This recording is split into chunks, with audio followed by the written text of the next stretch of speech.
Boa noite a todos e a todas que estão aqui no canal da Resistência Popular Alagoas. Sejam bem-vindos, sejam bem-vindas ao nosso encontro, né? Hoje nós iniciamos esse ciclo de debates sobre campanha de luta por vida digna.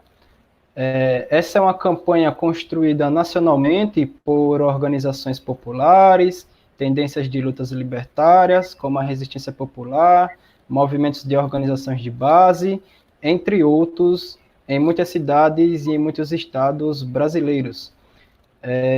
A campanha de luta por vida digna, ela levanta pautas, discussões com a população, com os movimentos sociais, sobre diversos pontos importantes para a vida, né? Para a vida do trabalho, para a vida social, né?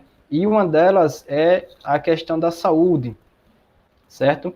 Nós sabemos que, recentemente, em poucos anos, houve uma mudança rápida no âmbito político do país, no âmbito da economia, no âmbito da educação, no âmbito da saúde, né? Foram mudanças muito rápidas que afetaram drasticamente a vida da maioria da população, a vida da maioria dos trabalhadores, principalmente os trabalhadores de baixa renda, né? Os trabalhadores que sofrem com essas mudanças, com essas reformas políticas feitas pelo governo federal.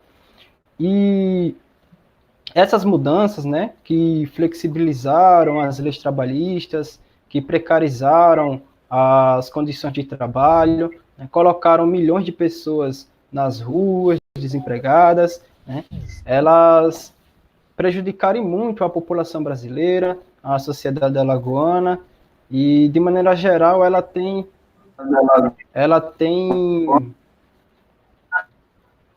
ela tem beneficiado somente ao setor empresarial e ao setor do governo, né? E hoje, com essa pandemia que a gente vive, que a gente está enfrentando hoje, a situação ela fica ainda mais perigosa e injusta diante das imposições feitas pelo setor empresarial, né, que ditam como essenciais atividades que mantêm a vida dos mais ricos de maneira confortável, e quando nós não concordamos, né, quando os trabalhadores não concordam com essas leis, né, com essas regras, com essas normas, eles são injustamente dispensados e dispensadas dos seus postos de trabalho. Não se dá a devida importância à vida, não se dá a devida importância à condição de saúde da população brasileira, e deixam, muitas das vezes, esses trabalhadores em condições precárias, sem proteção alguma do trabalho, né? Não existe, na verdade, opção para quem depende de baixo salário, né? O deslocamento faz parte do trabalho, a aglomeração faz parte do trabalho, né? Então, essas medidas, muitas das vezes, elas colocam, de maneira geral, os trabalhadores, as trabalhadoras, nessa situação de risco ainda mais, né? E hoje nós temos aqui para discutir mais sobre esse assunto a presença de duas pessoas brilhantes, de duas pessoas maravilhosas, dedicadas e competentes, profissionais da área da saúde e militantes sociais. Temos aqui a presença de Rafael Moraes e Bárbara Oliveira, aqui um pouco mais sobre essas pautas. Pode ir. Então, boa noite para todo mundo. Eu acho que começar com saúde, né, é uma forma muito interessante de se começar a falar da campanha pela vida digna, né? Atualmente, saúde é um dos temas, né, mais falados, o tema da moda, né, principalmente porque a gente está passando por um período onde a gente descobriu que estamos precisando muito de saúde, né? Não de uma somente relacionada à pandemia, mas de acordo com toda a repercussão do nosso comportamento, da mudança cultural cultural, né, que isso trouxe para a nossa saúde. Então, quando a gente fala da saúde, né, existem uma série de relações que afetam, né, essa saúde. Então, até as nossas próprias relações com o trabalho, as nossas relações, né, com a educação, ou como se constituiu a nossa educação, né, nossa relação com o local onde a gente vive, com o local onde a gente mora, nossas relações afetivas. E aí, quando a gente hoje vai abordar esse tema, né, o tema qual a saúde que precisamos para ter uma vida digna, existe algumas delimitações, talvez, que a gente tenha que fazer ou que pensar, né, uma proposta de reflexão aqui nesse espaço, de como nós estamos buscando saúde no nosso dia a dia, né, por que nós buscamos saúde, propriamente dito, ou até que tipo de saúde a gente busca, né? E isso vai depender muito de como a gente entende, né? Do que a gente entenda que seja saúde. Então, só pegando um exemplo, né? Hoje a gente tem uma pandemia instalada, né? No mundo e bem acentuada aqui no país. E muitas vezes a gente entende... nós vemos alguns comportamentos, né? A medida preventiva mais segura atualmente, né? E melhor evidenciada, aquelas que dependem do nosso comportamento. Então, é comum, né, vermos popularmente, socialmente, geralmente a atribuição de culpa à população, né? É culpa da população que não se comporta assim, é culpa da população que não se comporta assado, a população nem entende.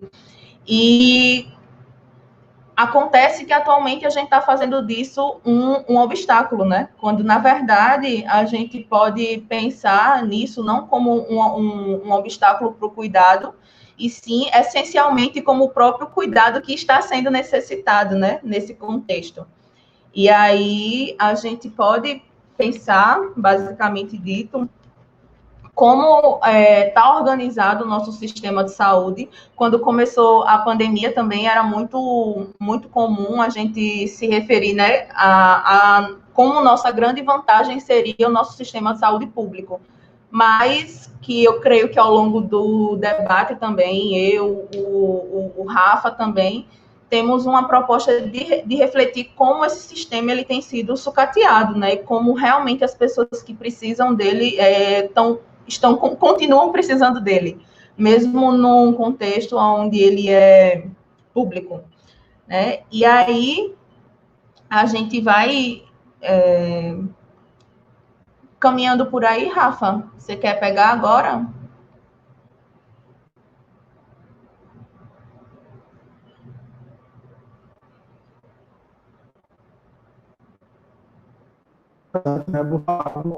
Né? Da história de como é muito diferente aqui. As pessoas podem acreditar, o SUS ele não veio de bandeja para nossas mãos, né? Ele foi um processo de criação de várias pessoas, de trabalhadores, né? De pessoas que precisavam da saúde naquele momento. E a partir disso, né, a gente tem um movimento, a gente popularmente conhece ele como movimento da reforma sanitária, né, que criou desde suas bases o SUS, né? Então, a gente pode pensar, o SUS é muito bom, foi dado para a gente. Na verdade, não, a gente arrancou o SUS do poder público, do Estado, de forma direta, né? E é necessário que a gente continue, né, tentando arrancar esse SUS, né, desde sempre. Inclusive, nessa primeira Conferência Nacional de Saúde, que criou o SUS, a gente tem um conceito assim, de saúde que é bem amplo, né, que dialoga bastante nesse sentido de que a Bia falou, de que a Bárbara falou, né, o conceito de saúde que é aplicado na 8ª Conferência Nacional lá em 1988, né, nos anos 80, é o de saúde como direito, né? E aí não abrange apenas como muita gente pode acreditar, ter acesso a um médico, a enfermeira ou a medicamento, né? Abrange ter acesso a condições de alimentação, condições de moradia, condições de educação, de renda, do meio ambiente, né, de um meio ambiente saudável, né? Condições de trabalho, de transporte, de emprego, de lazer, de liberdade, né? De acesso ao uso da terra, né? E de acesso ao serviço de saúde também, que é muito importante, né? As pessoas adoecem de fato e vão precisar de acesso ao serviço de saúde eventualmente, não sempre. E para essas pessoas que têm essa necessidade, existe o SUS, que é o Sistema Único de Saúde, né? Que está organizado para oferecer esse acesso aos serviços, né? E aí ele está estruturado de uma forma bem interessante, né? Estruturado para ter várias camadas, que a gente chama de hierarquias do SUS, tudo começando ali mais próximo da sua comunidade, né? Do lugar onde você mora, do lugar onde você trabalha, na atenção primária, né? No postinho de saúde, com o seu médico de referência, seu enfermeiro de referência, que você pode buscar para tirar alguma dúvida, aquela pessoa que é o agente comunitário de saúde, que está ali do seu lado, para poder ir na sua casa, conhecer sua família. Geralmente, o ideal é que seja uma pessoa da comunidade mesmo, que já conhece todo mundo, mas e se organizando também, né, nesses locais, para poder, enfim, dizer como você quer que a sua saúde seja realizada, né? Isso são conceitos mais básicos e bem importantes, que já são criações desse movimento, né? De reforma, é um movimento de criação mesmo desse sistema de saúde para o povo, né? E do povo também. Eu acho que são conceitos importantes que dialogam muito com a nossa campanha da vida digna, né? Que falam muito desse sentido do que a gente vai precisar para fazer uma vida que seja realmente digna de se viver, né? Uma vida que seja gostosa de viver, que tenha liberdade, que tenha prazer mesmo, né? Porque, antes de tudo, ter saúde apesar de todos os percalços, apesar de todos os problemas que a gente pode ter na nossa vida, gostar do que está vivendo, né? É viver através desses problemas, né? Então, eu acho que é importante a gente pensar também na saúde dessa forma, como já foi concebida, e continuar lutando por ela, né? Você acha que a gente deve explorar um pouco mais sobre os sistemas de saúde, Bárbara? Acho sim, mas só para a gente também ter aquela clareza que quando a gente fala também de uma saúde para o povo, né? E de ter profissionais de referência, não necessariamente que a pessoa deva ficar atrelada ou precise de autorização dos profissionais para gerir os seus processos de saúde, né?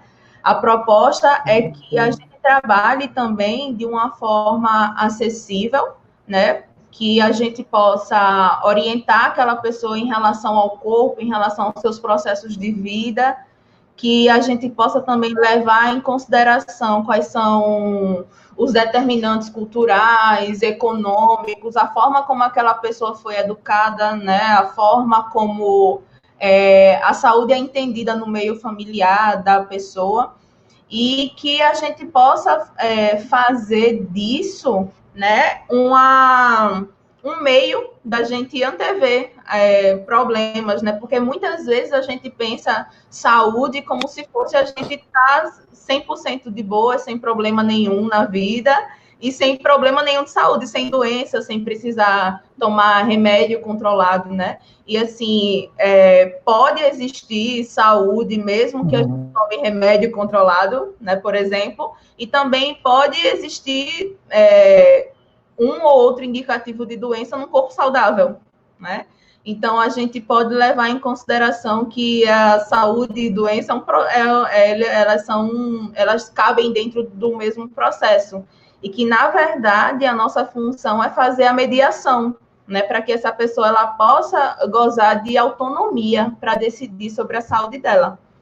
E aí a proposta, né, do nosso Sistema Único de Saúde, ela dá para a gente algumas ferramentas para que a gente possa garantir essa autonomia. E aí eu acho que aí a gente pode entrar, sim, falando do nosso sistema de saúde, de como ele está estruturado e como as pessoas podem ter acesso a isso. Perfeito. Inclusive, tem uma piada de um médico de família espanhol, que é o Juan Hervas, que diz que esse conceito aí de saúde, onde a pessoa está super bem o tempo todo, ele só é atingido em 1 hora na vida, né? Que é quando a pessoa tem um orgasmo. Aí depois a pessoa já está doente de novo. Porque o bem-estar completo, maravilhoso, não vai existir, né? Mas a gente pode, dentro desses percalços, dentro dessas tormentas, através de um autoconhecimento, através de um autocuidado, com a ajuda de alguns profissionais, bem como você falou, né? Que aí é o nosso papel mesmo, buscar o que é melhor para a gente, porque a gente acha que é melhor, né? Inclusive. Porque alguma pessoa pode optar por não se cuidar, por exemplo, eventualmente, e aquilo ali pode ser o melhor para ela, né? Virtualmente, mas enfim. E aí eu ia falar um pouquinho assim sobre como é que é estruturado esse sistema de saúde mesmo, né? Como é que o SUS ele se organiza, como é que é organizado até o financiamento do SUS, né? Que é uma coisa importante, uma pauta importante hoje para quem faz saúde pública no Brasil, né? A primeira coisa é para quem acessa o sistema de saúde, que eu acho que é um conhecimento importante, é entender que o SUS ele é dividido em hierarquias, né? Ele é dividido em níveis, né? Tem o nível primário, secundário, terciário e quaternário, né? O que significa isso, né? O nível primário é aquele nível mais próximo de você mesmo, geograficamente, né? O ideal que seja geograficamente, né? Era para todo mundo ter uma unidade de saúde, né, próxima à sua casa, ou mesmo mais uma unidade de saúde que você pudesse acessar, né? Esse é um conceito em debate frequente entre os profissionais da saúde pública, né? Mas o ideal é você estar num território, né, numa comunidade, vai ter pelo menos uma equipe de saúde, né, com um agente de saúde, como já falei, que vai batendo de casa em casa, que é da comunidade, com o técnico de enfermagem, com o enfermeiro, um médico, uma médica, né? Tendo aquela organização de serviços voltada para dar acesso a você. E não é assim, um acesso tipo, eu fui hoje, eu vou ser consultado daqui a um mês, né? É o acesso assim, eu fui hoje, eu vou ser consultado daqui pelo menos a 48 horas, para qualquer motivo que você buscou a unidade, né? O ideal hoje em dia que a gente estuda é isso, né? Claro que está muito aquém da nossa capacidade. Primeiro porque a maior parte da atenção primária está sobrecarregada com muita gente, né? É uma equipe de saúde da família, ela deveria ter aí, teoricamente, pela Política Nacional de Atenção Primária de 2012, entre 3 mil e 4 mil pessoas, né? Hoje em dia, todas as equipes, depois de uma reforma na Política Nacional, tem que ter pelo menos 4 mil pessoas. Assim, como profissional da ponta, eu acho que isso é muita coisa. E, enfim, hoje tem equipes aí que agregam 6 mil, 7 mil pessoas sozinhas, porque tem muitas áreas que não tem médico, não tem enfermeira, não tem técnico, e acabam tendo que cuidar mesmo dessas áreas que estão próximas ali de você, né? Além disso, né, a gente vai para o serviço secundário, que aí seria né, as especialidades, né, focais, especialidade em órgãos e sistemas. Então, uma pessoa que tem um médico que cuida do coração, uma enfermeira obstétrica, né, que é talvez o caso da minha, é isso. Um médico que cuida do pulmão, uma enfermeira especializada em saúde da criança, né? E aí, enfim, são todos os profissionais, o fisioterapeuta, são profissionais que têm uma especialidade um pouco menos geral, né, que vai cuidar de coisas mais específicas. Depois disso, a gente tem o hospital, que é o nível terciário, né? E aí, quando a gente fala do nível quaternário, a gente está falando de hospitais mais especializados, ou UTIs, ou cirurgias complexas, né? Que aí é um nível quaternário. E aí o SUS, ele cobre tudo isso, né? Tudo que a pessoa precisa ter para um serviço de saúde, em teoria, o SUS deveria cobrir, né? Com um certo financiamento que deveria ter, mas que hoje em dia é muito aquém do que a gente busca, né? Mais para frente eu vou falar um pouquinho sobre controle social, a gente vai falar um pouco sobre controle popular, sobre como o SUS deveria estar organizado, né, como deveria ser gerido, mas hoje em dia, apesar do controle social nacional, né, quem disse que o SUS como o SUS deveria ser, pedir insistentemente para o governo 10% de financiamento do PIB, a gente está aí na casa dos 3% a 4% de financiamento, que é pouquíssimo. E, além disso, quando o SUS foi criado, né, a gente estava no governo do Fernando Henrique, e aí, logo depois que ele foi criado, que foi formulada a lei, ele criou uma lei nova, que nem existia na concepção do SUS, que é a lei da complementaridade, que permite que o SUS pague para o serviço privado para prestar um serviço para o SUS. Então, por exemplo, o SUS pode pagar para uma clínica, um laboratório, fazer um hemograma, né, um exame de sangue. Pelo SUS, esse exame de sangue ia ser 50 centavos, mas pelo laboratório é R$2. Então, hoje em dia, mais da metade do dinheiro que vai para o SUS vai para o serviço privado através dessa lei. E aí é outro problema que a gente tem de financiamento, né? Além de todos os problemas de como o pessoal organiza o SUS. Mas aí eu vou deixar a Binha talvez falar um pouco mais, talvez se ela quiser complementar, para a gente poder continuar. Que a gente tem, basicamente, né, uma dinâmica bem específica, porque quando a gente fala dos níveis de atenção, a gente teria o papel do primeiro nível como se fosse o organizador, o coordenador dos processos de cuidado, né? Então, é ideal que nesse serviço, no postinho, né, a gente fizesse todas as nossas avaliações em relação às nossas necessidades de saúde, que a gente pudesse também ter educação em saúde para que a gente pudesse coordenar melhor os nossos processos, porque não adianta nada você ir para o segundo nível, para um especialista, não adianta nada você sair de um hospital e não conservar, né, aqueles hábitos de saúde. Então, que a especialização, se a gente não tem essa base ampla de cuidado, de gerenciamento daquele processo, daquelas necessidades de recuperação, se por meio de uma saúde mais próxima, né, que é fornecida mesmo nesse nível primário, a gente não tem apoio, então o nível médio e a alta complexidade não vai dar conta de gerenciar aquele processo, né? Porque ele é um nível que ele garante uma assistência muito específica, né? Tipo, uma assistência do pneumo, né? Tipo, vai ser muito específica para aquele contexto, naquele momento, para o pulmão da pessoa naquele momento, né? E aí ela pode ter outros hábitos que não são supridos no primeiro nível, e aí ela vai ficar retornando sempre, né, para atenção especializada. E hoje, né, na nossa conjuntura, o que acontece é que a gente tem o sucateamento ou a diminuição da cobertura, por exemplo, da estratégia saúde da família, que deveria fornecer esse apoio para a gente, né?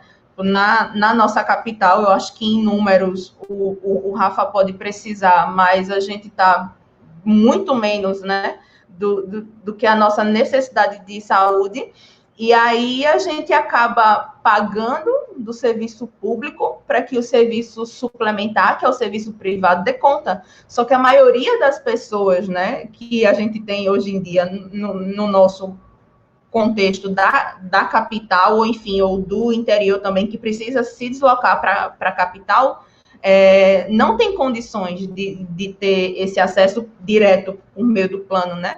Então, a lógica seria que a gente pudesse ampliar a atenção básica para que essa pessoa dependesse menos da assistência especializada, que ela realmente fosse para maternidade e para parir, e não para achar, digamos, uma infecção urinária no hospital, quando ela deveria achar no pré-natal, no posto de saúde, né? Então, atualmente, a gente tem uma lógica de saúde que não garante essa dignidade, né? Por exemplo, as doenças crônicas, né, que muitas pessoas justificam assim, não, a gente vem de uma família de hipertensos, então com certeza a gente vai desenvolver hipertensão, né?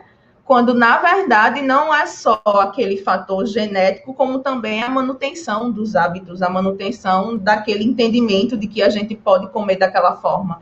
Então, quando a gente fala também dos profissionais que fazem parte, né, ou que deveriam fazer parte desse contexto, a gente não tem acesso fácil, por exemplo, a nutricionistas, a psicologia, né?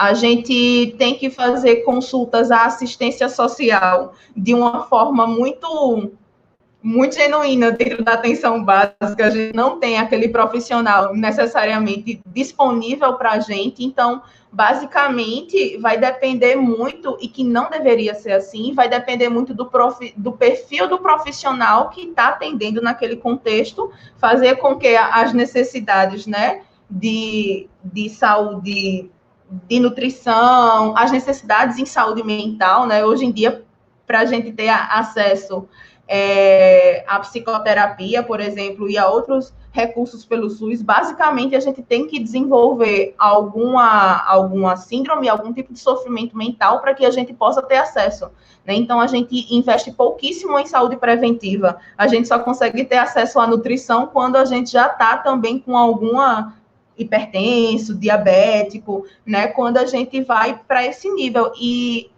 dentro desse contexto, né, a gente precisaria desses profissionais antes, trabalhando na saúde preventiva. Então, a gente também tem que, talvez, começar a pensar mais em saúde preventiva, pensar mais na prevenção daquele desfecho, do que entender que a assistência à saúde é uma necessidade só quando aquele desfecho chega, só quando a hipertensão chega, só quando a infecção sexualmente transmissível chega, né? Então, eu não posso pensar ou montar estruturas para alta complexidade, para uma hemorragia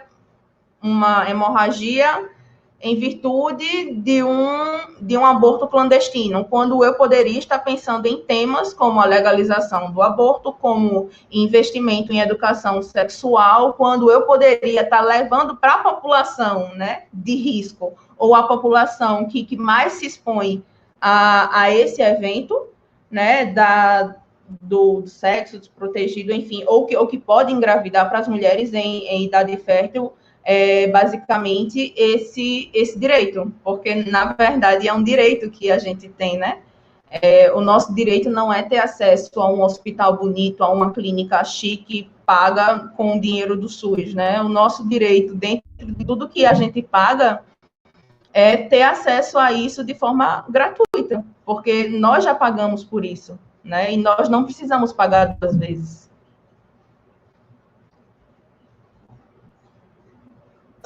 Perfeito. Eu tive que trocar aqui, porque o computador não estava 100%, não. Eu vi que estava acessando o streaming, aí estava meio lento. Mas você está perfeito, está maravilhosa.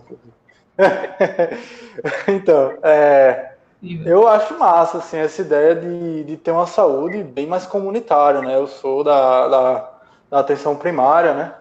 Queria falar um pouco mais da saúde de uma forma mais abrangente, mas, de fato, se a gente for pensar em saúde de uma forma mais avançada, né? Primeiro que, como eu já falei no início, né? A gente não pode dissociar essa saúde das outras condições de vida, né? Que são necessárias. Então, inclusive, na campanha a gente vai estar falando sobre outros temas, né? Claro que é uma parte do nosso objetivo, né? Enquanto resistência popular, mas, sobretudo, se a gente for pensar no sistema de saúde, no serviço de saúde, eu gosto muito da estratégia de saúde da família e, assim, da especialidade que está voltada para isso, né? Dentro da medicina ou dentro da enfermagem, que é a saúde de família e comunidade. E aí, tipo, para mim, faz todo sentido ter uma comunidade nesse meio, né? Por mais que existam diversos ataques que acontecem para apagar esse nome de comunidade, mas a saúde é algo comunitário, né? É algo que não é construído individualmente, é algo que não é uma pessoa que vai lá e tipo, vai escolher o que ela come, por exemplo, né? Vai escolher se toma ou não remédio de pressão, se sai ou não na rua para fazer uma caminhada. né? Uma saúde é um processo que é construído junto com a sua comunidade, onde você se senta, você decide como é que a gente vai cuidar da nossa comunidade, como é que a gente vai cuidar dos nossos idosos, como é que a gente vai cuidar dos nossos hipertensos, dos nossos diabéticos, né? Como é que a gente vai cuidar das mulheres gestantes para que elas não tenham infecção e vão parar na maternidade cheia de infecção, né? Enfim, como é que a gente vai distribuir camisinha na comunidade, né? Como é que a gente vai alertar as mulheres sobre as possibilidades de métodos contraceptivos, né? Como é que a gente vai construir uma luta, né, pela legalização do aborto, uma luta contra a violência policial, por exemplo, que afeta muito a saúde mental da comunidade, né? E eu acho que, enfim, todos esses processos eles estão relacionados, sim, à educação em saúde e aí ter esses profissionais mais especializados, né, que estão estudando esse tema. É essencial, mas a comunidade se engajar nesse processo é mais essencial ainda, né? Inclusive, se você não tem um profissional se você não deu a sorte de, infelizmente, devido à formação e de onde vem esses profissionais também, né?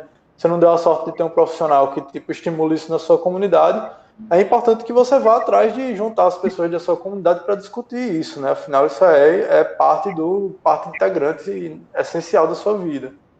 E aí eu acho que a gente pode até pular, assim, para como é que se organiza esse controle social, né? A gente está falando aqui acabou falando assim, de uma organização, da gente se organizar e tudo, mas o controle social hoje no SUS, ele tem diversos problemas, né? O que é o controle social?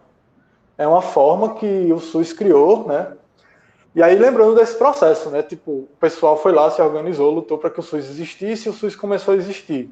Né? Dentro da concepção do SUS, né, tinham várias coisas muito legais e muito interessantes que, aos poucos, quando o SUS foi implantado, foram sendo destruídas.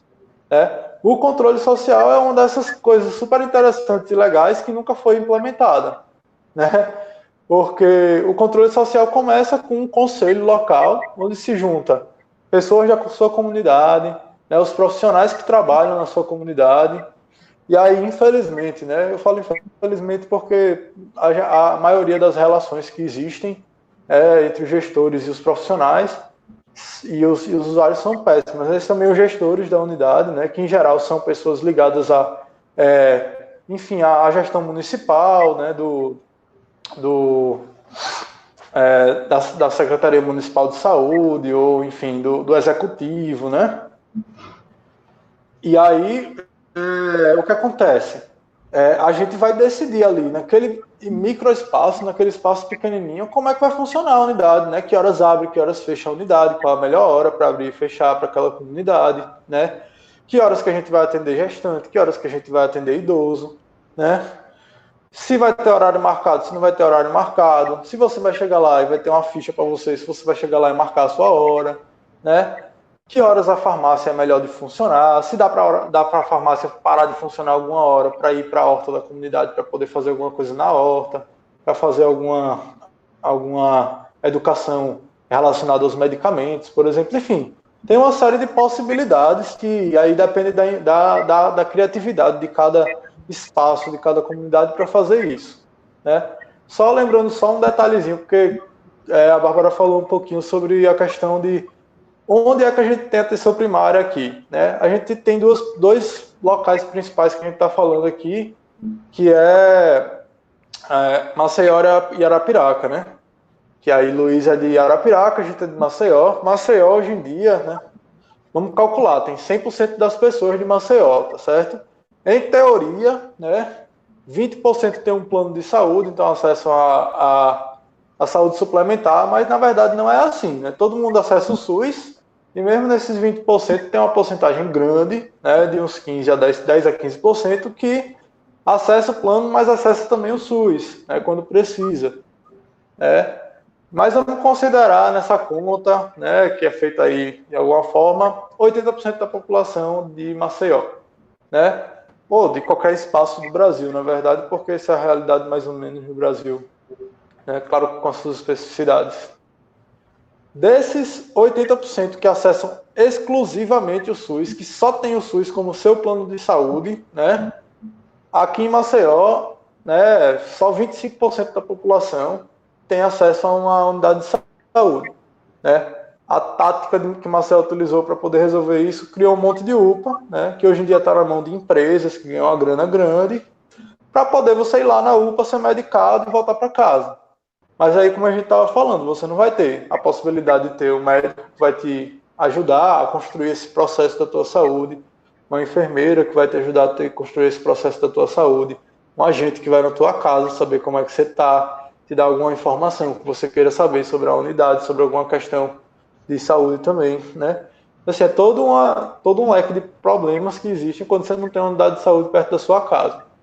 Em Arapiraca, eu tenho muita interlocução com Arapiraca, com os outros residentes médicos em medicina de família e comunidade, que é essa especialidade que eu estava falando. Em Arapiraca a coisa já é melhor, assim. Pelo que eu sei, Arapiraca tem 100% de cobertura da atenção primária, né? Claro que depende muito do serviço que você está, de como ele é organizado, de como você se engaja nessa organização, mas Arapiraca tem um cenário bem melhor para a atenção primária. Por outro lado, na atenção secundária, terciária, quaternária, Maceió tem uma realidade bem melhor. Isso é por um projeto político, na verdade, né? Maceió gosta de vender a atenção secundária e terciária para os outros municípios e acaba esquecendo da população. Arapiraca tem uma situação um pouco pior, né? Mas ainda tem ambulatórios que, se a atenção primária for muito boa, né?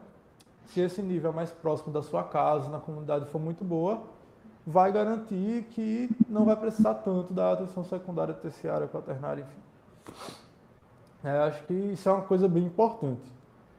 E aí eu estava falando do controle social, né? Depois desse nível primário do controle social lá perto da sua comunidade, aí a gente tem outros 3 conselhos. Tem um conselho estadual, o município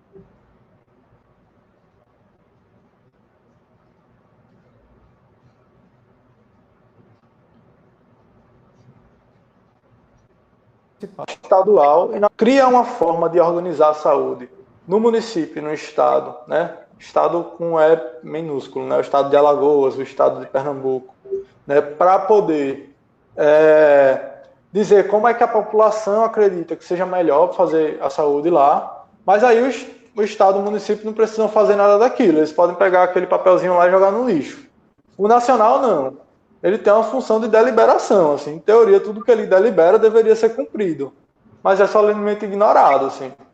Então, é algo bem complicado, assim, que hoje em dia tem, se você for olhar o CNS, né, o Conselho Nacional de Saúde, tem um site do CNS, você pode lá olhar todas as resoluções, são maravilhosas, né, mas aí o governo, não estou falando apenas do governo Bolsonaro, estou falando de qualquer outro governo que veio antes, inclusive, né, ignora solenemente todas as resoluções do CNS, né? Essa pauta, por exemplo, do PIB, ela é ignorada desde quando eu me entendo por gente, assim. E aí é um problema que a gente tem, assim. A força popular para poder organizar o SUS, ela não vem do Conselho, infelizmente, embora seja um espaço importante de entender como é que funciona e estar ali para poder, pelo menos, ter alguma voz, né?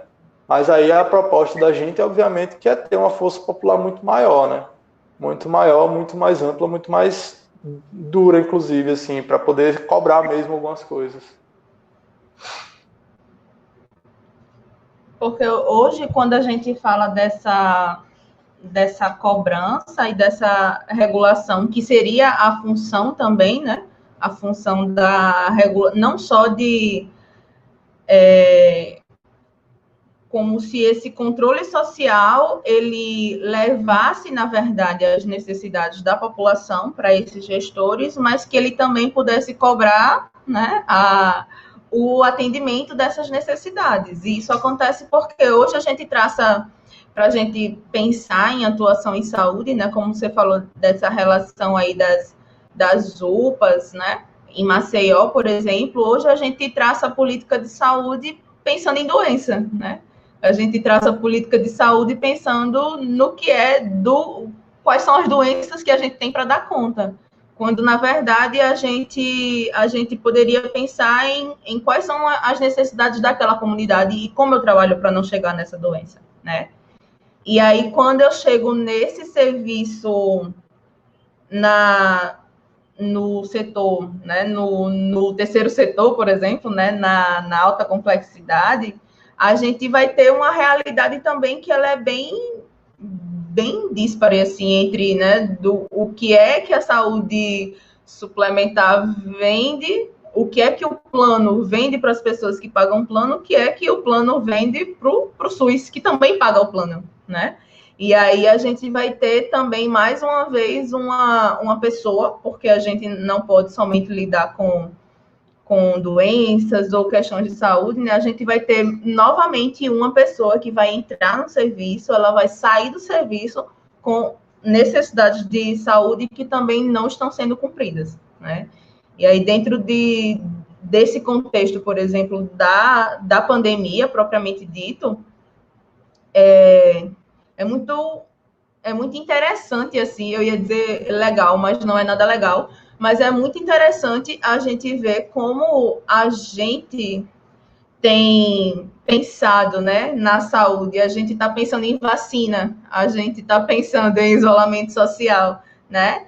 E, obviamente, que tem algumas pessoas que estão pensando em cura e tratamentos preventivos de outra forma, né? Mas como agora, nesse momento, a partir do momento que se instala uma pandemia, a gente começa a pensar em como melhorar a nossa imunidade, em como comer melhor, em como manter a nossa saúde mental, né? Em como pensar numa vacina, em como pensar em medidas de saúde para controle. Então, talvez, né, eu acho que partindo desse princípio, onde a gente tem posta para a gente uma situação mais grave, o auge da situação grave, né, posto para a gente, eu acho que a gente começa a enxergar, talvez, qual é a saúde que a gente precisa para manter essa vida digna, né, essa dignidade, seja agora, né, em meio a uma pandemia, ou seja, em outros contextos também, né? Porque por mais que a gente tenha um vírus, aí a gente não deixou de adoecer pelos outros motivos, né? Então, que a campanha também, né, por vida digna, ela pode levar em consideração, né? Então, se a gente vai pensar em educação, por exemplo, qual é a educação que eu preciso para fazer com que aquela pessoa entenda que o isolamento social é importante dentro desse contexto de saúde, né? Qual é o trabalho que eu preciso para garantir a alimentação, que é importante, né? Porque para o trabalhador precarizado, de baixa renda, trabalho é igual a comer, né? Então, qual o trabalho que eu preciso, de que forma eu preciso ser remunerado para poder comer de forma adequada, para poder ter um sistema imunológico forte, por exemplo, né? Para ficar menos suscetível dentro desse contexto. Então,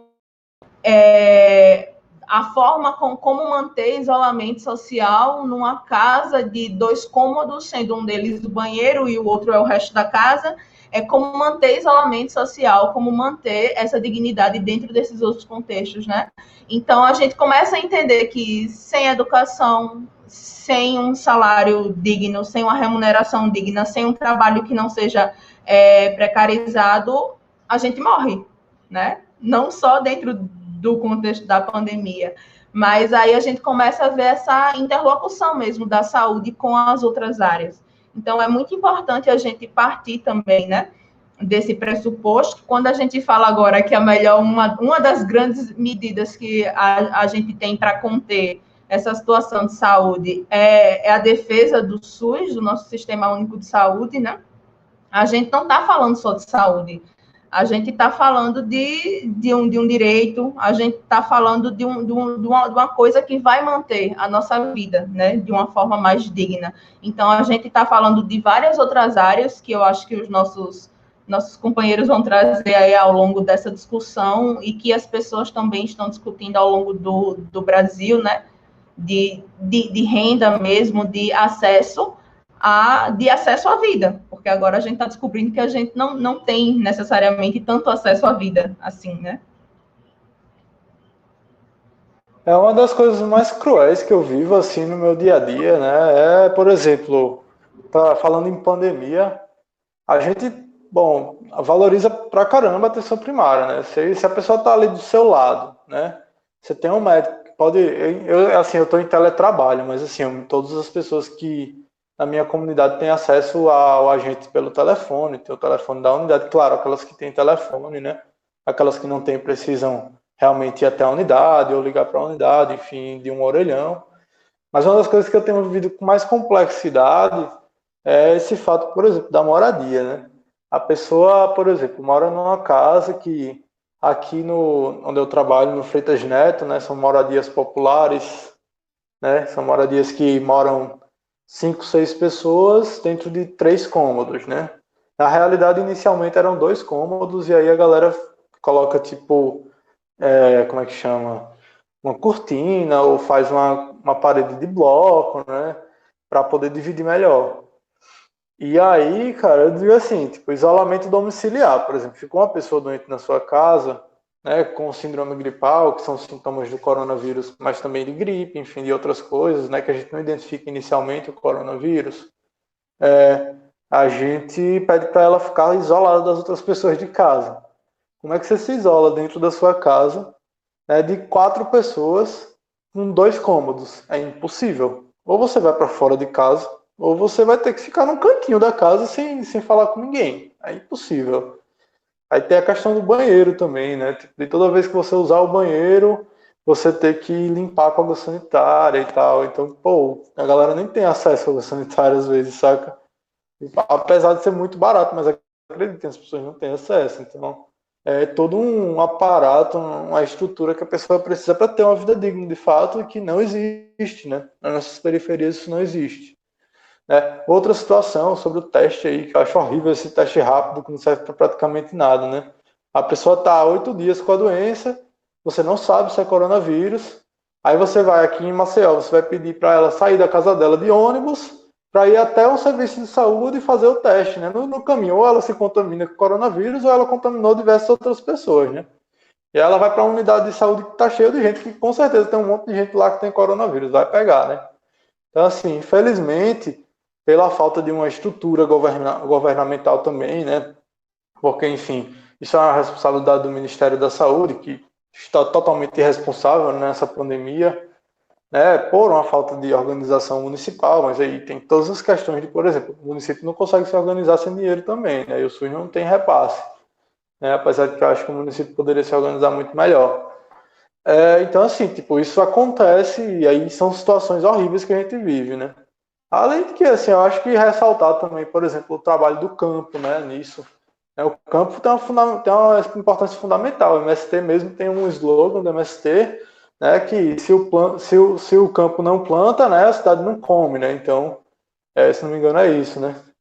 Então, assim, a galera, tipo, tem uma noção completamente correta de saúde e aí em relação à alimentação, porque o campo precisa plantar e precisa colher para que a gente possa se alimentar em qualquer lugar do mundo, né?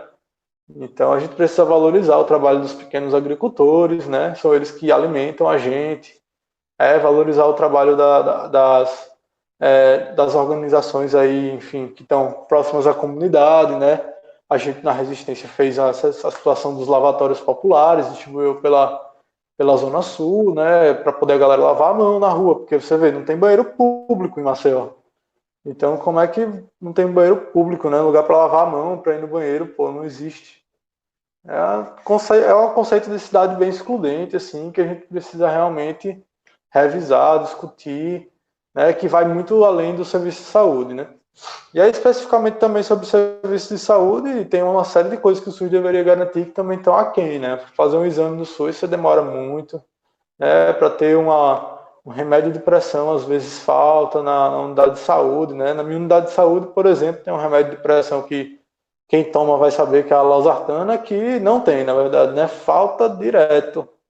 Chegou a faltar insulina esse ano. Então, assim, a gente precisa realmente, como população, como trabalhador, se organizar para poder cobrar isso, né? Porque, infelizmente, esse sistema de saúde não está garantido, né? Por mais que as pessoas gostem de dizer que está garantido na Constituição ou numa lei, essa lei é frágil sem a organização popular. E aí até dou uma dica, né, de onde se organizar, além da sua unidade de saúde, que eu acho que um espaço muito importante de organização aqui em Alagoas é o Fórum de Defesa do SUS contra a Privatização. Eu faço parte, o Bruno Fontan, que é outro colega, faz parte também, outro companheiro aqui da Resistência. E, enfim, eu também queria perguntar para a Binha, na verdade, aí já uma pergunta mais direta, passa, se ela quiser falar mais alguma coisa sobre isso, mas assim, também como é que está a assistência obstétrica em Maceió, em Alagoas, que eu acho que é uma pauta extremamente importante, que está ligada aí também com a saúde da mulher, e se ela pudesse dar uma palhinha sobre isso, que ela é enfermeira obstétrica maravilhosa, né?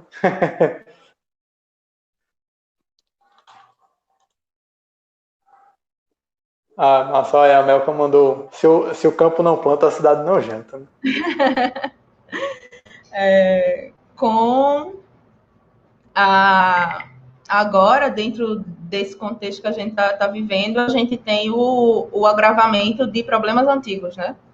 A gente tem hoje unidades de alto risco que têm ciclos de sobrecarga, né? Principalmente, ou as maternidades de baixo risco tendo que lidar com situações que fogem principalmente do controle no pré-natal, porque a gente também não tem essa cobertura, né, da estratégia de saúde da família que garanta esse acesso, o acesso contínuo ao pré-natal. Então, muitas vezes as mulheres elas podem ficar também à mercê de unidades de demanda espontânea, e tem mês que ela vai ter pré-natal, tem mês que ela não vai ter pré-natal, né? E não que a gestação em si seja uma doença, mas uma vez que a gente não tem essas condições básicas que a gente comentou aqui para manter a saúde pré-natal ela acaba ficando extremamente fragilizada, principalmente no contexto de Maceió. Então, hoje, né, como o Rafa estava fazendo essa comparação entre a estratégia de saúde da família no interior e em Maceió, é mais fácil, por exemplo, é mais comum a gente ter uma assistência pré-natal melhor no interior do que na capital, né? Em relação à cobertura, ao acesso a esses profissionais que vão garantir a essas mulheres essa assistência. E dentro da assistência obstétrica, a gente tem aí gestantes e recém-nascidos que também entraram, né, no grupo de risco. No Brasil, no mundo, a gente tem uma mortalidade, por exemplo, por Covid, a gente tem 23 casos, 24 casos de mortes por Covid no mundo, e a gente tem no Brasil mais de 100 casos, por exemplo. E aí a gente tem também esse agravamento dessas condições de saúde dessas mulheres sem o mínimo planejamento em relação a como a gente vai garantir assistência para essas mulheres de forma que elas não se exponham a esse risco, né? Então, os problemas antigos não deixaram, e aí eu acho que não é nem em relação à assistência obstétrica como um todo, né? Como a gente já falou aqui, os nossos problemas antigos de saúde, eles não deixaram de existir, mas agora eles estão se agravando, em virtude dessa falta de acesso aos serviços, né? E aí, Luiz, quer pegar para a gente? Ok, excelente debate, excelente contribuição aqui, diálogo para essa pauta de campanha de luta por vida digna, que é o Sistema Único de Saúde, que é o SUS, que é essa área de saúde para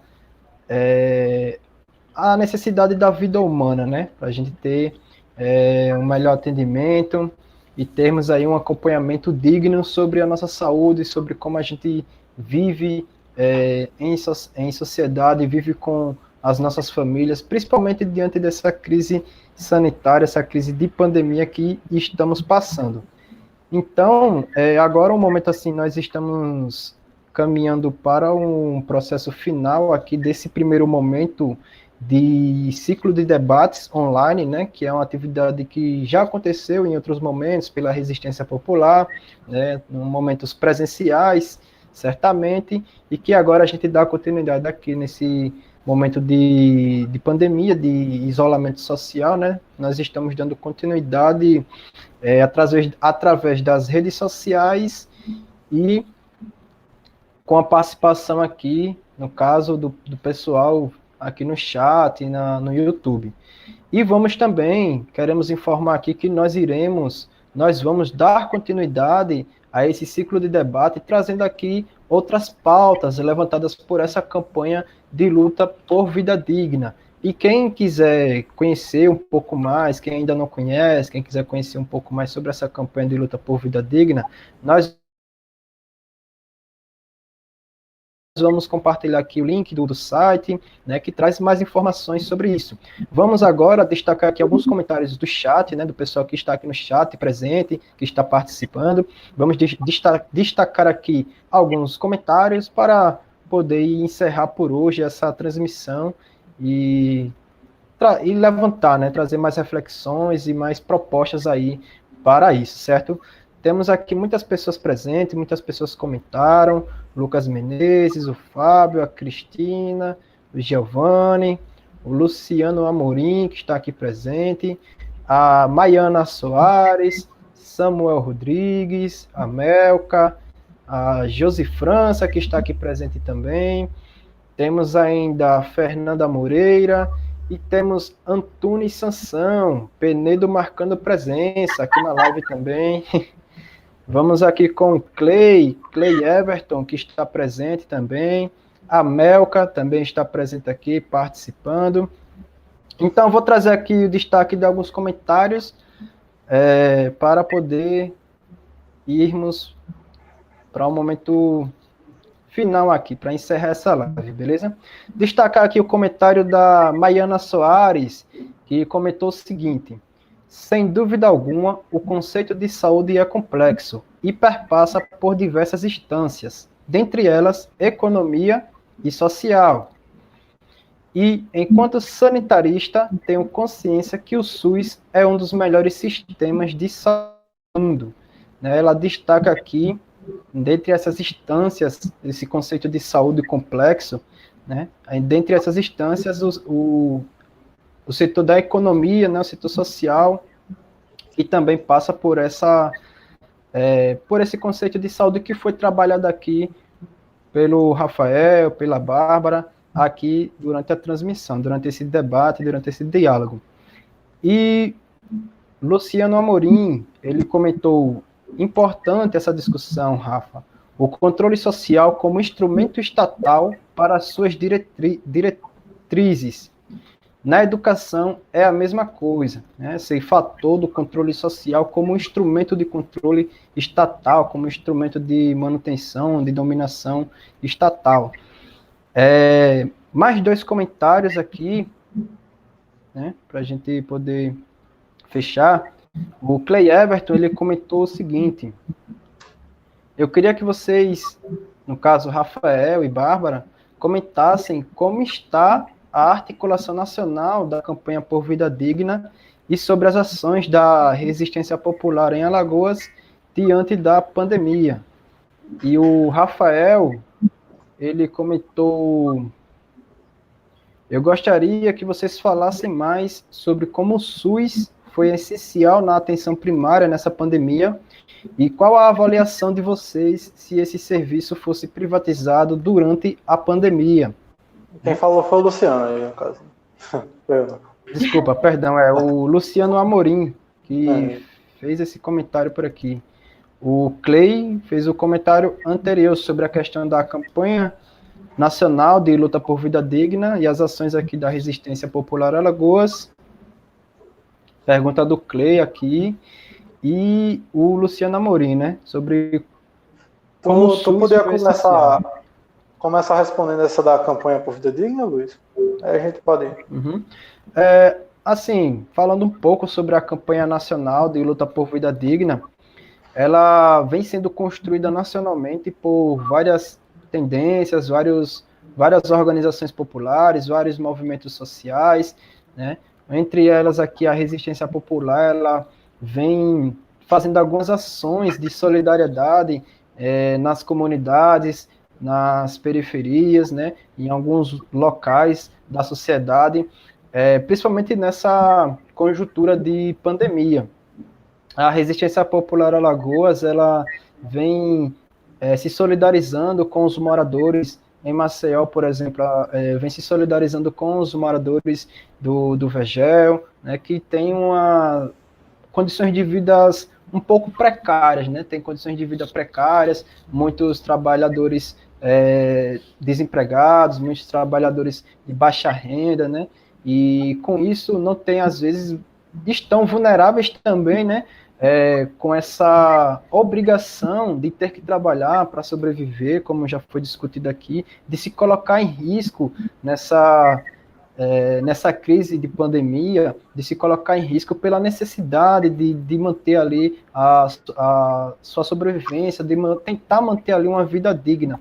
Então, muitos ainda estão no cotidiano, né, estão indo e vindo ao trabalho, estão indo e vindo aos seus setores de trabalho, né, por essa obrigação que se tem, por essa necessidade, né, e pela falta, nesse caso, pela falta de uma garantia, de uma assistência, né, de uma garantia de poder ficar em casa com segurança, de ter uma renda digna com sua família, né, e aí não se expor, não correr o risco de se prejudicar, né, ficar doente com esse vírus e ter um grau maior de risco, que é, no caso, a morte, né, o falecimento. Então, assim, muitas ações de solidariedade da Resistência Popular Alagoas, com kits de higiene, né, recentemente houve aí uma campanha, uma articulação da Resistência Popular Alagoas com diversos grupos sociais, diversos movimentos sociais, né,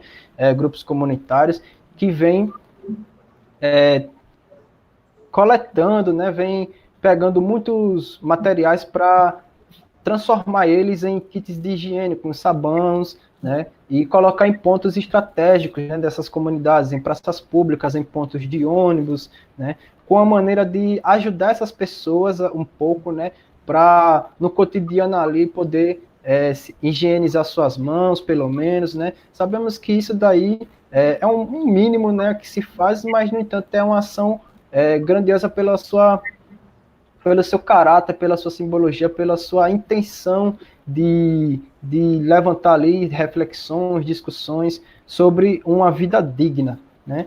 E também, assim, muitos de nós, por exemplo, na Resistência Popular Alagoas, já vem construindo lutas com trabalhadores do setor da pesca, né, que vem sofrendo muito com a violência de ações de interesses municipais, né, de órgãos do município. Então, assim, em Maceió tem essa articulação, em Arapiraca também temos pequenas ações aqui de campanha de campanha, né, de propaganda dessa campanha de luta por vida digna. Aqui nós realizamos diversas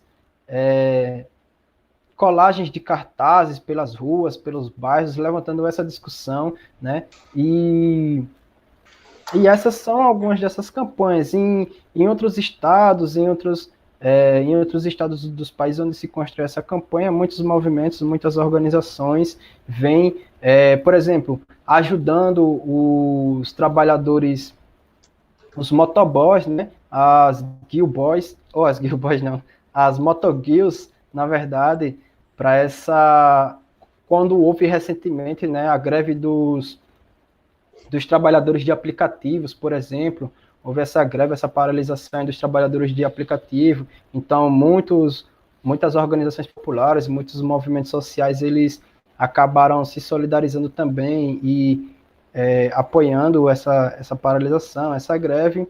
E, assim, no contexto geral, é isso que se tem fazendo, né? E pensando também, construindo também,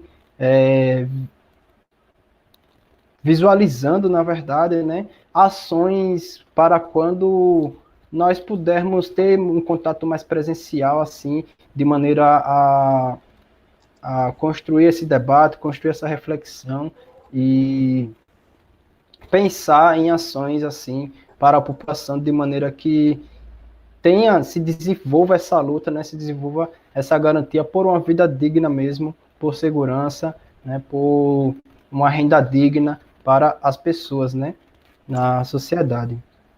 Então, podemos avançar aí sobre essa questão do SUS nesse contexto da pandemia? Eu queria só colocar também que né, a campanha Por Vida Digna, ela se pauta muito nessas ações de democracia direta, né, de organizar a força do povo mesmo, o povo organizado, se auto-organizado, né, organizando a si próprio, né, para arrancar esses direitos mesmo, né, ou para construir esses direitos, né.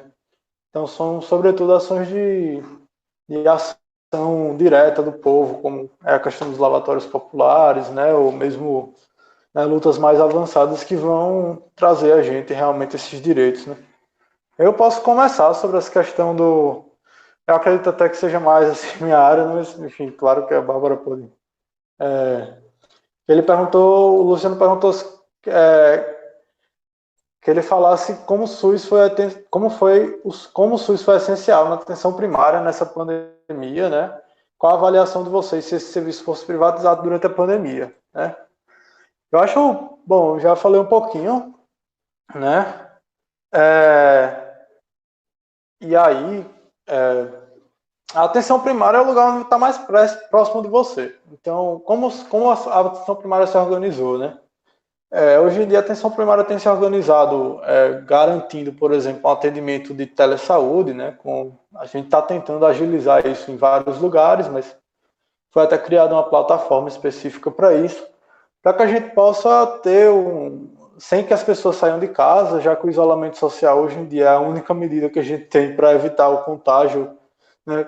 A curva maior de contágio do coronavírus, e a gente está falando especificamente de pandemia, para que as pessoas possam ligar para a sua unidade para pedir atendimento quando elas identificam, né, que tem síndrome gripal, né? Antes disso, a gente tem que lembrar que, bom, se provavelmente as pessoas sabem o que é uma síndrome gripal, né, como identificar os sinais e os sintomas do coronavírus, isso foi provavelmente porque a comunidade ali, a unidade de saúde da comunidade, ela informou as pessoas de alguma forma.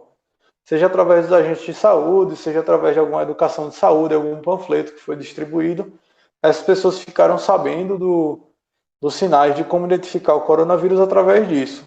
Minha experiência, eu tenho um grupo de WhatsApp com a minha comunidade. Eu mandei um vídeo para a minha comunidade explicando para eles o que é coronavírus e como se prevenir, e aí como identificar. E aí, hoje em dia, eu estou disponível lá para as pessoas chegarem para mim e falar: doutor, estou com gripe. E aí, tipo, eu já vou organizando para poder atender essa pessoa, né? No meu WhatsApp, né? Já que eu estou em teletrabalho. Mas, assim, outras comunidades se organizaram de formas diferentes. E, enfim, a gente tem experiências, inclusive, fora do Brasil, da atenção primária dando certo. É o caso do Vietnã, por exemplo, que tem também esse trabalho de agentes comunitários que foram lá passando de casa em casa para saber quem estava doente, né? E também de Cuba, né? Que é o principal lugar que tem atenção primária, né? E aí também, tipo, Cuba tem uma população de 10 mil pessoas e teve, tipo, 184 casos de coronavírus, né? Maceió tem uma população, Alagoas tem uma população de 3,5 mil pessoas e hoje a gente está com mais de 1.000 casos, mais de 1.000 mortes, na verdade, né? Só para fazer uma comparação aí. E aí, tipo, a gente está em ataque constante, né? Em 2017 foi editada uma nova política de atenção primária, de atenção básica, né? Que tentou privatizar mesmo, né? O modelo de privatização não ia dar conta disso, né? Até porque no modelo de privatização que foi sugerido não existe mais essa ideia da saúde comunitária, né? O médico e a enfermeira se juntam lá para fazer um consultório onde quer que seja, recebem uma lista de pacientes aí de 1.000 pessoas, 2.000 pessoas e a pessoa que se vire para chegar no médico, na enfermeira, enfim, é super complicado, assim. Então, é um modelo importado de outros países que não funciona no Brasil, que não tem nenhum apelo sociológico, não tem nenhuma visão, né? Sobre isso. Acho que é importante que a gente defenda mesmo uma forma mais comunitária de saúde, como a gente tinha conversado. Eu acho que a atenção primária, apesar de poder ser muito melhor para a pandemia, no Brasil a gente não teve nenhum incentivo, não teve nenhuma... por exemplo, esses testes rápidos deveriam chegar para a atenção primária para serem minimamente eficazes, né? Não chegaram. Infelizmente, a gente fez o que pôde, né? Mas aí, sem políticas também governamentais, é impossível de combater a pandemia, mas a gente está mitigando da forma que pode e cuidando dos nossos, né? É isso que eu tinha para falar sobre esse assunto, na verdade. Em resumo, o SUS ele continuou funcionando, né? Porque existem vários serviços que, inclusive, eram da saúde privada que pararam de funcionar ou encontraram formas de funcionar que não contemplam a necessidade das pessoas, né? Tem um paciente do serviço suplementar fazendo pré-natal no SUS, porque estava 2 meses sem pré-natal privado, né? Quem continuou contendo, e aí eu busquei até uma notícia aqui, né? Sobrevivente de Covid dos Estados Unidos, em Seattle, recebe conta de $1.122.501 de hospital, depois que ele passou 62 dias interno, né? Então, eu acho que essa é a avaliação, Lu. Foi o Luciano que perguntou, eu acho que essa é a avaliação que a gente tem do que aconteceria se esse serviço fosse privado, né? A gente está brigando por uma renda de 600, que pode ser 300, pode ser 200, né? Basicamente, quem não depende, quem nem faz a própria feira, né, tá propondo uma renda dessas. E aí a gente tem essa realidade. Na verdade, como o SUS foi essencial durante a pandemia, porque a gente só tem ele, né? Só ele funcionou, só ele continuou, só ele atendeu essas pessoas, né? Só ele continua atendendo de forma completa, né? Não da forma como a gente queria, obviamente, porque inclusive ele continuou funcionando sem condições alguma, sem financiamento algum. Enquanto o outro setor recebe muito financiamento e também não está ajudando, não funcionou. Eu acho que essa é basicamente a forma como a gente pode falar que o SUS ficou funcionando durante a pandemia, né?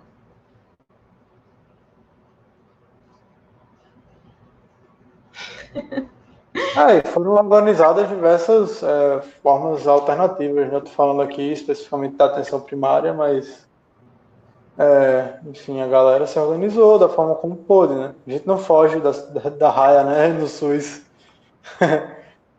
Inclusive, enfim, muitas questões aí relacionadas a, por exemplo, a atenção secundária, né, que a galera fez uma unidade de síndrome gripal, já que não tinha, por exemplo, a atenção primária para todo mundo aqui em Maceió, né, fez unidades que ficavam abertas para poder receber exclusivamente casos de suspeitos de corona, né. Então, assim, o SUS mesmo foi o que salvou. Inclusive, eu trabalho no Telesaúde de Maceió, que é outra iniciativa para tirar dúvidas, né? Que você liga lá 156 daqui de Maceió, você tem atendimento gratuito com o médico. E eu estou recebendo várias ligações de pessoas da Jatiuca, da Ponta Verde, que são bairros nobres aqui, perguntando e dizendo assim, ó, no meu plano eu não tenho esse atendimento bom como o de vocês, vocês explicam tudo muito direitinho, eu gosto muito daqui do SUS. Tipo, isso é uma prova para mim de que o SUS, assim, é uma vitória, né? Não só isso, mas claro que a nossa visão de equidade, né, de dar aquilo para quem mais precisa, é uma situação assim que a gente precisa, inclusive, considerar, né? Mas é interessante. Eu vi outros dois comentários aqui sobre a saúde das populações tradicionais e sobre a saúde da população LGBTQI+, né? E assim, eu acho essencial que a gente discuta isso também. Eu lembro que hoje a gente fez uma discussão mais voltada à saúde de uma forma mais geral, né? Se a gente fosse falar sobre algumas especificidades, eu acho que seria importante um debate específico mesmo. Mas aí, cara, a gente está disponível. A Resistência Popular vai continuar fazendo debates. Vocês podem mandar suas sugestões lá para o e-mail da gente, né? resistência-popular@riseup.net, né? Para o canal do YouTube, a gente vai ficar olhando, e nas nossas redes sociais, né? No Instagram, no Facebook, Resistência Popular Alagoas. E, enfim, confiram aí Acompanhando a Vida Digna. Se tiver mais alguma pergunta, galera, fica à vontade. Beleza. Então é isso, pessoal. Acho que vamos encerrar por aqui essa transmissão de hoje com a pauta da saúde, né? Afinal, qual saúde precisamos para ter uma vida digna? E, assim, vamos encerrar com o comentário aqui do chat, né, o comentário aqui da Elcia Emanuele, né, um comentário muito importante assim agora para o momento, né? Já chega nesse momento aqui, que diz o seguinte: mesmo com a precarização dos ambientes de trabalho, os profissionais do SUS não fugiram da luta, né? E é isso mesmo que a gente pode observar, mesmo com a precarização do trabalho, mesmo com a precarização de muitas áreas, muitos serviços sociais importantes para o desenvolvimento humano, os profissionais da saúde, né, os profissionais do SUS, eles se mantiveram presentes na luta, mesmo se colocando em risco ao atendimento com esse vírus. Né? Imagine, se a população está sofrendo, imagina esses profissionais da saúde que vem atendendo aí a população de maneira geral, né, que vem garantindo a existência dessas pessoas, né, que vem tentando ajudar com todas as suas, com todo o risco que eles correm, né? Então eles estão aí resistindo também a esses ataques, a esse vírus que é o coronavírus, resistindo a esse vírus e resistindo à precarização, né? A precarização e aos ataques aos serviços públicos. Então, assim, é muito importante a gente reconhecer e valorizar esses profissionais, assim também como todos os outros profissionais de todos os serviços sociais, de todos os serviços públicos da sociedade, também em setores terceirizados, também é muito importante a gente reconhecer e valorizar os trabalhadores da limpeza também, que faz um trabalho importante para a limpeza da cidade, né? Os garis também, é muito importante a gente reconhecer o trabalho deles, os professores, os médicos, os operários, as operárias, né?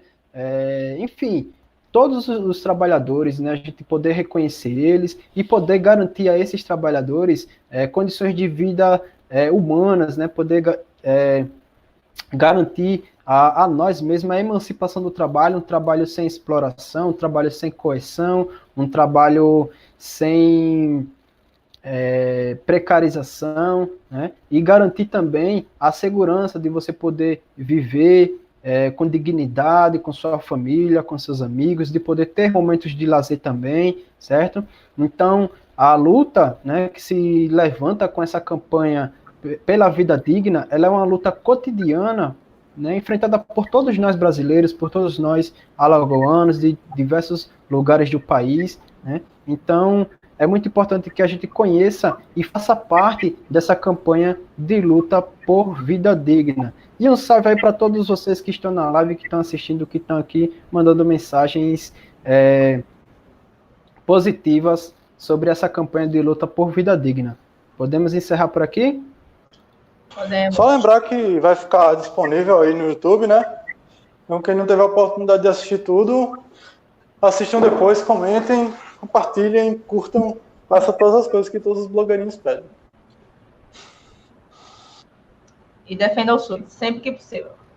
É isso aí, galera. Vamos se organizar. Arriba los que lutam, arriba los que lutam.